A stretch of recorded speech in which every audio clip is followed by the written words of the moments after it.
जय हिंद दोस्तों। आज के इस इम्पॉर्टेंट लेक्चर में हम सभी डिस्कस करेंगे 11 अक्टूबर 2025 के करेंट अफेयर्स को।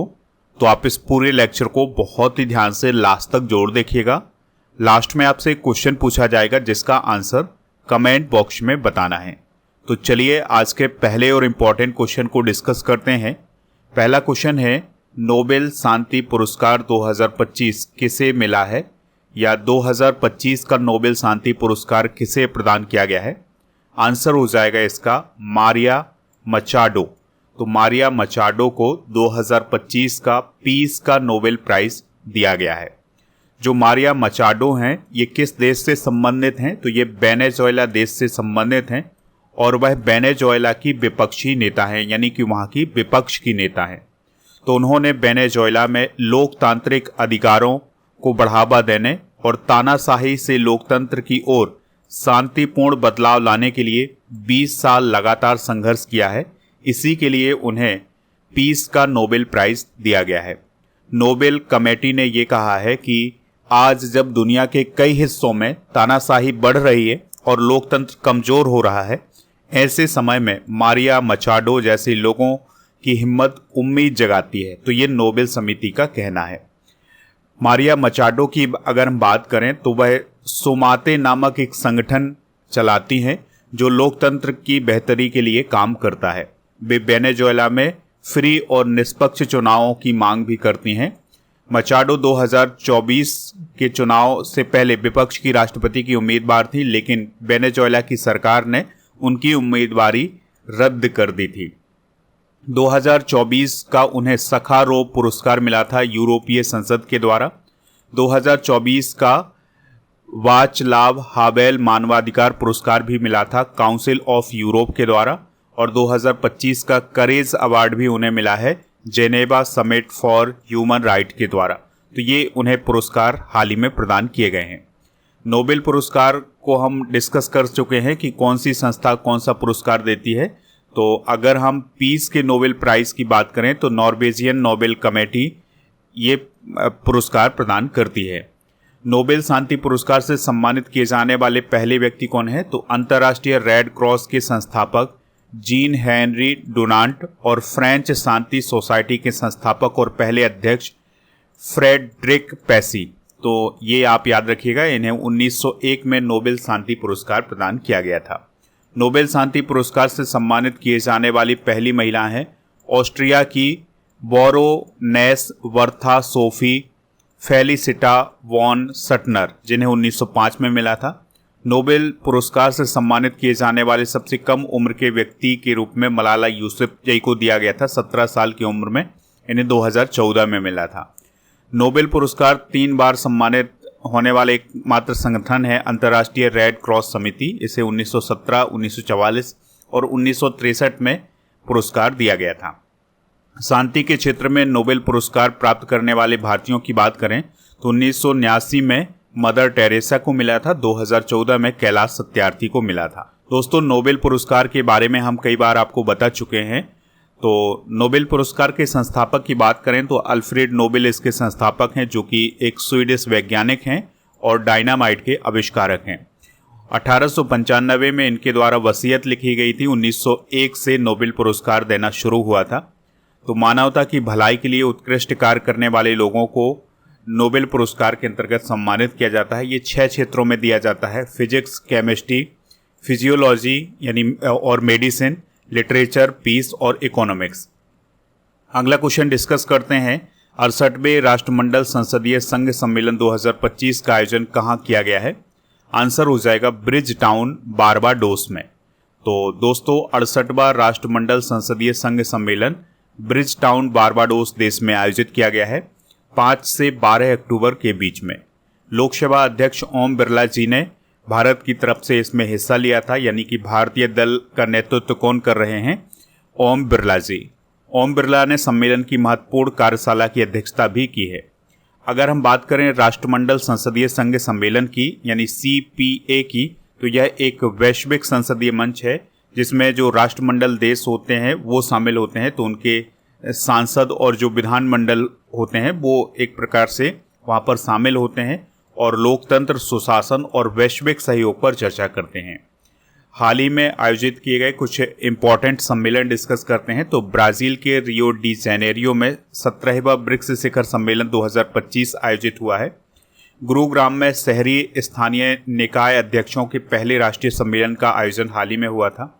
51वां G7 शिखर सम्मेलन 2025 का जो आयोजन है ये कनानास्किस कनाडा में आयोजित हुआ था।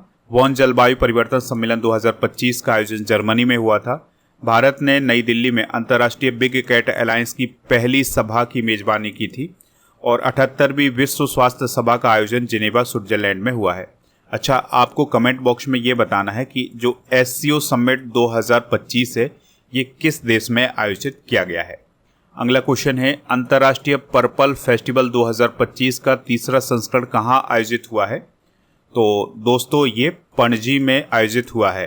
पणजी मतलब गोवा में। तो 9 से 12 अक्टूबर 2025 तक अंतर्राष्ट्रीय पर्पल फेस्टिवल 2025 आयोजित किया गया है। इसका आयोजन सामाजिक न्याय और अधिकारिता मंत्रालय और दिव्यांगजन सशक्तिकरण विभाग के द्वारा किया गया है। दोस्तों इस फेस्टिवल का उद्देश्य दिव्यांगजनों के लिए सशक्तिकरण, सुगम्यता और समावेशिता को बढ़ावा देना। अंतर्राष्ट्रीय भागीदारी की बात करें तो 10 से ज़्यादा देशों के प्रतिनिधि इसमें शामिल हुए हैं। कुछ इम्पॉर्टेंट उत्सव फेस्टिवल डिस्कस करते हैं। तो सुरु समर फेस्टिवल 2025 लद्दाख में आयोजित किया गया था। 26वां दिव्य कला मेला 2025 पटना, बिहार में। गाय यात्रा महोत्सव 2025 नेपाल में और मारवत महोत्सव नागपुर, महाराष्ट्र में और वेह दैन खलम उत्सव 2025 मेघालय में। मैमोंग महोत्सव मेघालय में। हरेला उत्सव उत्तराखंड में। पुष्कर कुंभ उत्तराखंड में। रममान उत्सव 2025 उत्तराखंड में। खीर भवानी उत्सव ये जम्मू कश्मीर में। लेवेंडर उत्सव जम्मू कश्मीर में। अम्बुबाची मेला असम में। बोनालू उत्सव तेलंगाना में और सिरू लिली उत्सव 2025 मणिपुर में आयोजित किया गया है। नेक्स्ट क्वेश्चन है, भारत ने राष्ट्रीय रेड लिस्ट रोड मैप 2025 कहाँ प्रस्तुत किया है? आंसर हो जाएगा अबू धाबी, UAE में। तो अभी अबू धाबी, UAE में विश्व संरक्षण कांग्रेस 2025 का आयोजन किया गया था। तो इसी दौरान भारत ने जैव विविधता संरक्षण को मजबूत करने के लिए अगले 5 वर्षों का राष्ट्रीय रेड लिस्ट रोड मैप तैयार किया है। ये जो रोड मैप तैयार किया गया है यह भारत सरकार का जो पर्यावरण, वन और जलवायु परिवर्तन मंत्रालय है इसके द्वारा तैयार किया गया है। तो इसका उद्देश्य ये है कि भारत में पाए जाने वाले वनस्पतियों और जीव जंतुओं की वैज्ञानिक रूप से स्थिति का मूल्यांकन करना। तो इसके माध्यम से संकटग्रस्त प्रजातियों की पहचान करके उनके संरक्षण की रणनीति बनाई जाएगी। तो भारत सरकार का लक्ष्य है 2030 तक वनस्पतियों और जीवों दोनों के लिए राष्ट्रीय रेड डेटा बुक्स प्रकाशित करना। तो इसमें क्या किया जाएगा कि भारत के जितने भी संकटग्रस्त प्रजातियां हैं, चाहे वो जीवों की हों या फिर वनस्पति की हों, उनकी एक लिस्ट तैयार की जाएगी जिसे राष्ट्रीय रेड डेटा बुक्स कहा जाएगा। तो इसी का एक रोड मैप तैयार किया गया है, उसको अभी हाल ही में प्रस्तुत किया गया है। नेक्स्ट क्वेश्चन है, दुनिया का पहला पानी के नीचे सजीव साक्षात्कार किस देश ने आयोजित किया है? आंसर हो जाएगा पलाऊ। तो दोस्तों पलाऊ देश में अभी हाल ही में एक लाइव इंटरव्यू हुआ है और ये पानी के अंदर हुआ है, समुद्र में हुआ है। तो समुद्र की सतह से लगभग 800 फीट नीचे एक विशेष स्थान पर ये इंटरव्यू हुआ है और ये लाइव इंटरव्यू था, यानी सजीव साक्षात्कार था। तो ये दुनिया का पहला ऐसा लाइव इंटरव्यू था जो कि पानी के नीचे आयोजित किया गया है। अब देखिए, पानी के नीचे ये लाइव इंटरव्यू करने का उद्देश्य क्या था? कोई रिकॉर्ड नहीं बनाना था बल्कि एक संदेश देना था। देखिए दोस्तों, जो पलाऊ देश है वो जलवायु परिवर्तन के कारण पानी में डूबने की स्थिति पर जा रहा है। तो पलाऊ देश ने ये एक मैसेज दिया है दुनिया को कि जलवायु परिवर्तन को किस प्रकार से रोका जाए, किस प्रकार से उस पर ध्यान दिया जाए जिससे जो छोटे छोटे देश हैं वो अपने आप को बचा सकें। तो अभी क्या हुआ है कि जो पलाऊ के राष्ट्रपति हैं सुरंगेल विप्स जूनियर और एस्टोनिया के ओलंपियन तैराक हैं मेरले लिबांड, तो इन दोनों ने एक इंटरव्यू आयोजित किया है पानी के नीचे। यानी कि उनका संदेश देने का उद्देश्य यही रहा होगा कि अगर जलवायु परिवर्तन को नहीं रोका गया तो छोटे छोटे से देश इसी प्रकार से डूब जाएंगे। पलाऊ की अगर हम बात करें तो यह पश्चिमी प्रशांत महासागर में स्थित है और ये ओशिनिया महाद्वीप के अंदर है। और इसकी राजधानी की बात करें तो गेरोल्ड इसकी राजधानी है। और करेंसी की बात करें तो अमेरिकी डॉलर यहाँ पर चलता है। राष्ट्रपति हैं सुरांगेल वेब्स जूनियर। पलाऊ 340 द्वीपों का एक समूह है और बढ़ते समुद्र के प्रति बेहद संवेदनशील है।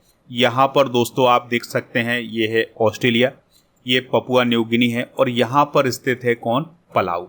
ठीक है, तो 340 छोटे छोटे द्वीप हैं और जैसे ही जलवायु परिवर्तन होता है तो समुद्र का जो जल स्तर है वो बढ़ता है और इसके कारण ये द्वीप जो है वो इसके डूब रहे हैं। तो इसी का संदेश दिया है हाल ही में पलाऊ ने। अगला क्वेश्चन है, भारत 2025 में सौर ऊर्जा उत्पादन में कौन से स्थान पर पहुंच गया है? आंसर हो जाएगा तीसरे स्थान पर। तो केंद्रीय नवीन और नवीकरणीय ऊर्जा मंत्री हैं प्रहलाद जोशी जी। तो उनके द्वारा ये घोषणा की गई है कि भारत की सौर ऊर्जा उत्पादन क्षमता 125 गीगावाट तक पहुंच गई है। इस उपलब्धि के साथ भारत अब दुनिया का तीसरा सबसे बड़ा सौर ऊर्जा उत्पादक देश बन गया है। दुनिया को 2030 तक 11,000 गीगावाट नवीकरणीय ऊर्जा की आवश्यकता है। भारत में एक योजना चलाई जा रही है जिसका नाम है प्रधानमंत्री सूर्य घर योजना, जिसके माध्यम से 20 लाख से अधिक घरों में सौर ऊर्जा से फ्री बिजली मिल रही है। सौर मॉड्यूल निर्माण में भारत अब चीन के बाद दूसरा सबसे बड़ा देश बन गया है। ठीक है, तो ये आप जो सोलर पैनल या सौर मॉड्यूल देख सकते हैं, तो इसके प्रोडक्शन में भारत दूसरे नंबर पर आ गया है चाइना के बाद। कुछ इंपॉर्टेंट करेंट अफेयर्स डिस्कस करते हैं। तो अंतर्राष्ट्रीय सौर गठबंधन का 107वां सदस्य कौन बना है? मोल्दोवा। भारत का चौथा सौर ऊर्जा कौन बना है? धोर्डो, जो कि गुजरात में है। भारत की पहली पूर्ण और सौर ऊर्जा संचालित विधानसभा कौन है? Delhi. Reliance industries company Singapore से 3 गुना बड़ा सौर ऊर्जा प्रोजेक्ट कहाँ तैयार करेगी? कच्छ, गुजरात में। प्रधानमंत्री सूर्य घर मुफ्त बिजली योजना 15 फरवरी 2024 को लॉन्च की गई थी। भारत का पहला सौर ऊर्जा संचालित गांव कौन है? मोढेरा, जो कि गुजरात में है। भारतीय रेलवे स्टेशनों और सेवा भवनों में सौर ऊर्जा स्थापना में टॉप पर कौन है? राजस्थान। नेक्स्ट क्वेश्चन है, भारतीय सेना ने अनंत शस्त्र वायु रक्षा प्रणाली की खरीद के लिए किसके साथ टेंडर जारी किया है? आंसर हो जाएगा BEL। तो भारतीय सेना ने स्वदेशी रूप से विकसित अनंत शस्त्र वायु रक्षा प्रणाली की खरीद के लिए भारत इलेक्ट्रॉनिक्स लिमिटेड को टेंडर जारी किया है। दोस्तों, जो अनंत शस्त्र है इसे पहले QRSAM यानी कि quick reaction surface to air missile बोला जाता था। इसका उद्देश्य है पाकिस्तान और चाइना से लगी सीमाओं पर वायु सुरक्षा को मजबूत करना। इसकी जो मारक क्षमता है वो लगभग 30 किलोमीटर की है। ऊंचाई कवरेज की बात करें तो 6 से 10 किलोमीटर तक ये ऊंचाई कवरेज करता है। इसका लक्ष्य है लड़ाकू विमान, हेलीकॉप्टर, ड्रोन, रॉकेट, मिसाइल से रक्षा करना। अगला क्वेश्चन है, भारत की पहली बुलेट ट्रेन किस वर्ष तक शुरू होने की संभावना है? आंसर हो जाएगा 2027 तक। तो रेल मंत्री अश्विनी वैष्णव जी ने हाल ही में घोषणा की है कि भारत की पहली बुलेट ट्रेन अगस्त 2027 तक चालू हो जाएगी। इसका रूट है मुंबई महाराष्ट्र से अहमदाबाद गुजरात तक। इसकी जो कुल दूरी है वो लगभग 508 किलोमीटर है और इस पूरी यात्रा को करने में लगभग 2 से 3 घंटे का समय लगेगा। गुजरात में 300 से अधिक किलोमीटर ट्रैक का निर्माण तेजी से हो रहा है और ट्रेन की जो गति होगी वो होगी 320 किलोमीटर प्रति घंटा। रेलवे से रिलेटेड कुछ इंपॉर्टेंट करेंट अफेयर्स डिस्कस करते हैं। तो 160 किलोमीटर प्रति घंटे की रफ्तार वाली जो नमो भारत ट्रेन है, ये भारत की सबसे तेज गति की ट्रेन बन चुकी है। सोनाली मिश्रा RPF की पहली महिला महानिदेशक भी बनी है। भारतीय रेल ने देश की पहली हटाने योग्य सौर पैनल प्रणाली का शुभारंभ वाराणसी में किया है। भारतीय रेलवे ने एशिया की सबसे लंबी मालगाड़ी रुद्रस्त का ट्रायल हाल ही में पूरा किया है। भारत ने इंटीग्रल कोच फैक्ट्री चेन्नई में अपने पहले हाइड्रोजन चालित ट्रेन कोच का सफल परीक्षण किया है। मारुति सुजुकी ने मानेसर हरियाणा में भारत की सबसे बड़ी इन प्लांट रेलवे साइडिंग खोली है। PM मोदी ने मिजोरम की पहली rail line Bairabi Sairang railway line का उद्घाटन हाल ही में किया है। प्रधानमंत्री नरेंद्र मोदी जी ने गुजरात के साबरमती में एशिया के सबसे बड़े रेल संचालन कमांड सेंटर का अनावरण हाल ही में किया था। अगला क्वेश्चन है टाइम्स हायर एजुकेशन की वर्ल्ड यूनिवर्सिटी रैंकिंग 2026 में पहले स्थान पर कौन सी यूनिवर्सिटी है? तो आंसर हो जाएगा ऑक्सफोर्ड यूनिवर्सिटी। तो दोस्तों अभी हाल ही में टाइम्स हायर एजुकेशन की वर्ल्ड यूनिवर्सिटी रैंकिंग 2026 जारी की गई है।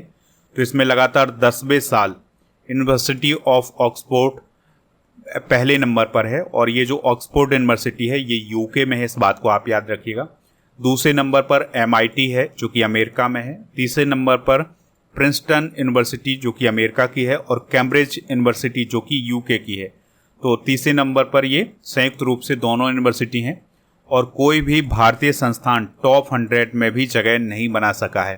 तो आप देख सकते हैं दोस्तों, ये जो वर्ल्ड यूनिवर्सिटी रैंकिंग जारी की गई है इसमें भारत की पोजीशन क्या है कि हम टॉप 100 में भी नहीं हैं। भारतीय संस्थानों की रैंकिंग की बात करें तो IISc जो है वो बेंगलुरु में है। इसकी जो रैंकिंग है वो 201 से 250 के बीच में है। जामिया मिलिया इस्लामिया की रैंकिंग है 401 से 500 के बीच में। BHU यानी बनारस हिंदू विश्वविद्यालय की रैंकिंग 501 से 600 के बीच में है। IIT इंदौर की रैंकिंग 501 से 600 के बीच में है। महात्मा गांधी विश्वविद्यालय की रैंकिंग 501 से 600 के बीच में है, और अलीगढ़ मुस्लिम विश्वविद्यालय की जो रैंकिंग है वो 601 से 800 के बीच में है। कुछ इंपॉर्टेंट इंडेक्स डिस्कस करते हैं। तो वैश्विक नवाचार सूचकांक 2025 में भारत 38वें स्थान पर पहुंचा है। पहला स्थान स्विट्जरलैंड का रहा है। NIRF रैंकिंग 2025 में पहला स्थान IIT मद्रास को प्राप्त हुआ है। वैश्विक शांति सूचकांक 2025 में आइसलैंड पहले और भारत 115वें स्थान पर है। ऊर्जा दक्षता सूचकांक 2026 में पहला स्थान महाराष्ट्र को हासिल हुआ है। भारत के टॉप 10 सबसे सुरक्षित शहरों में बेंगलुरु टॉप पर है। भारत दुनिया का 5वां सबसे बड़ा विमानन बाजार बना है, जबकि पहले स्थान पर अमेरिका है। 2025 में चीन के यांताई पेंगलाई अंतर्राष्ट्रीय हवाई अड्डे को सबसे सुंदर हवाई अड्डा घोषित किया गया है। NLA पासपोर्ट इंडेक्स 2025 में भारत 77वें स्थान पर पहुंच गया है, जबकि पहले स्थान पर सिंगापुर है। अभी आर्थिक स्वतंत्रता सूचकांक 2025 जारी किया गया था, जिसमें भारत की रैंक 128 है, जबकि पहले स्थान पर सिंगापुर है। अगला क्वेश्चन है भारत की पहली मिसेज यूनिवर्स कौन बनी है? आंसर हो जाएगा सेरी सिंह। तो दोस्तों भारत की पहली मिसेज यूनिवर्स कौन बनी है? सेरी सिंह बनी है, और ये प्रतियोगिता अभी हाल ही में मनीला फिलीपींस में आयोजित की गई थी, और इस बार इसका 48वां संस्करण आयोजित किया गया था। इसमें 120 से अधिक देशों की जो विवाहित महिलाएं हैं वो शामिल हुई थी। तो इसमें सेरी सिंह ने जीत हासिल की है, और इस प्रकार से दोस्तों पहली बार भारत को मिसेज यूनिवर्स का खिताब मिला है। इससे पहले उन्होंने यानी कि सेरी सिंह ने मिसेज इंडिया 2025 का खिताब जीता था। सौंदर्य प्रतियोगिताएं और उनके विजेता डिस्कस करते हैं। तो 2025 में मिस यूनिवर्स इंडिया कौन बनी है? मनिका विश्वकर्मा। मिस वर्ल्ड 2025 बनी है ओपल सोचाता चुआंगश्री जो कि थाईलैंड की हैं। मिस इंडिया USA 2024 बनी थी कैटलिन सेंड्रा। मिस यूनिवर्स 2024 बनी थी विक्टोरिया केजर जो कि डेनमार्क की हैं। फेमिना मिस इंडिया 2024 निकिता पोरवाल, और miss charm India 2024 Shivangi Desai. Miss universe Thailand 2025 अभी हाल ही में बीना प्रवीर सिंह बनी है। ठीक है, तो ये आप नोट कर लें। दोस्तों आप स्टडी करके ऐप को इंस्टॉल कर लें, जिसका लिंक डिस्क्रिप्शन बॉक्स में दिया गया है। तो यहाँ पर आपको लास्ट 6 मंथ के करेंट अफेयर्स की ई बुक और मंथली करेंट अफेयर्स की ई बुक मिल जाएगी। ईयरली करेंट अफेयर्स की ई बुक भी आपको यहाँ पर मिलेगी। राजा गुप्ता सर का जो अर्जुन GS फाउंडेशन बैच है ये भी आपको यहाँ पर मिल जाएगा प्रीमियम कोर्स वाले ऑप्शन पर। जैसे आप इसको क्लिक करेंगे तो अर्जुन GS फाउंडेशन बैच वाला ऑप्शन आ जाएगा। यहाँ पर बाई नाउ वाले ऑप्शन पर जाएंगे, फिर इसके बाद आपको कूपन कोड अप्लाई करना है। कूपन कोड क्या है? अक्टूबर 400। तो आपको इसमें छूट भी मिल जाएगी। MP पुलिस का नोटिफिकेशन आया है, इसके लिए भी बैच लॉन्च किया गया है, तो इसको ज्वाइन कर लें। GK GS foundation complete online batch आपको ऐप पर मिल जाएगा, तो इसको भी आप प्राप्त कर सकते हैं। चलिए कल के करंट अफेयर्स को रिवाइज करते हैं। 2025 का साहित्य का नोबेल पुरस्कार लासजेलो क्रास्नाहोरकाई को मिला है। उनका संबंध किस देश से है? हंगरी। ब्रिटेन की कितनी यूनिवर्सिटी भारत में कैंपस खोलने जा रही हैं? 9। भारत का पहला electric truck battery swapping station कहाँ शुरू किया गया है? सोनीपत में। तुर्की के किस स्थान पर 12,000 वर्ष पुराना T आकार का स्तंभ खोजा गया है? कराहान तेपे। और नवी मुंबई अंतर्राष्ट्रीय हवाई अड्डे के पहले चरण का उद्घाटन किसने किया है? पीएम मोदी। और हाल ही में भारतीय नौसेना ने निम्न में से किस जहाज को सेवा मुक्त किया है? INS अभय।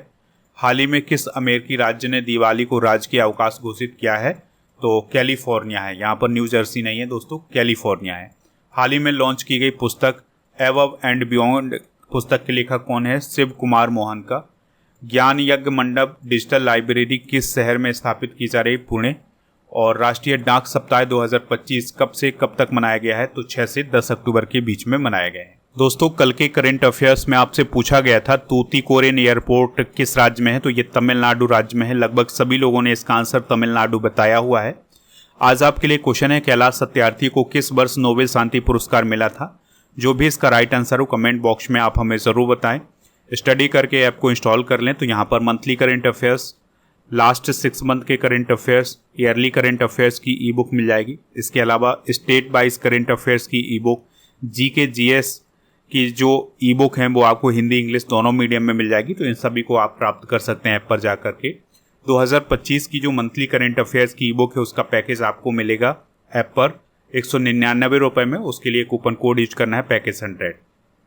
टेलीग्राम चैनल जरूर ज्वाइन करें जिसका नाम स्टडी कर ऑफिशियल है। GK GS की ये सभी ई बुक आपको ऐप पर मिल जाएंगी। 1000 स्टैटिक GK की PDF और 1000 टॉपिक वाइज करंट अफेयर्स की PDF भी आपको ऐप पर ही मिलेंगी। इसके अलावा आप टेस्ट पास वाले ऑप्शन पर जाकर के डेली करंट अफेयर्स का टेस्ट दे सकते हैं। यहाँ पर आपको 4000 से अधिक टेस्ट मिलेंगे 1 साल की वैलिडिटी के साथ।